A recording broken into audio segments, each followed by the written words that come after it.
प्रणाम भारत। मैं हूं रूना आशीष। और भारत और जापान की मैत्री अभी तक तो अच्छी है ही, लेकिन अब लगता है और प्रगाढ़ होने वाली है, क्योंकि भारत और जापान अब क्लोज लेकर आए ऐसा काम एक जो दारोमदार है, एक विजनरी, एक लीडरशिप पोजीशन पर बैठी महिला है, जिनसे मैं नाम आपको रूबरू करवाती हूँ। इनका नाम है नुपुर तिवारी जी, जिनसे मैं मिली भी थी। और एनर्जी से भरपूर ये जो महिला है, बिल्कुल आपको इंस्पिरेशनल लगती हैं।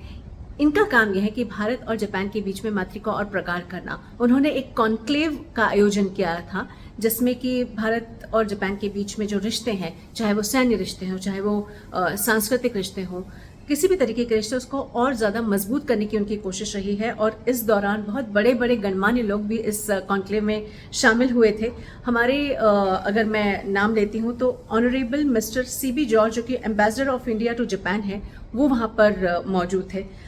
मिस्टर कोनो तारो, जो कि member of Japanese house of representatives हैं, वो भी वहाँ पर आए थे। उन्होंने बहुत सारी और भी चीज़ें, की नोट भी उन्होंने दिया है, और भी चीज़ों पर बातचीत की है। उसके अलावा एम्बेसडर हिरोशी हिराबायाशी, जो कि vice chairman of the Japan India association, former ambassador of Japan to India and France, ये हैं। साथ ही में एम्बेसडर हिदेकी दोमिची, ये former ambassador of Japan to India, Iran, Bhutan, and farmer senior vice president of JICA रहे हैं।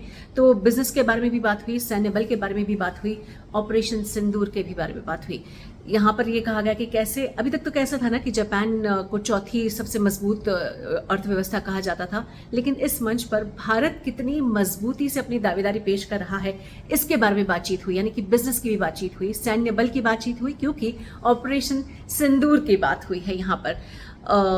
पूरे दौरान ये जो कॉन्क्लेव चला है, उस दौरान ये बात की गई कैसे भारत टेररिज्म से दो चार होता रहा है, अड़ोसी पड़ोसी देश जो हैं वो अपनी चालें चलते रहे हैं, लेकिन ऑपरेशन सिंदूर के जरिए जो मुंह तोड़ जवाब दिया है हमारे देश की महिलाओं के खिलाफ, जो उन्होंने अत्याचार किया या गलत काम किया।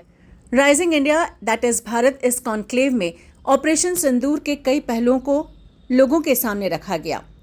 इसमें मौजूद हर शख्स ने ऑपरेशन सिंदूर की प्रशंसा की है।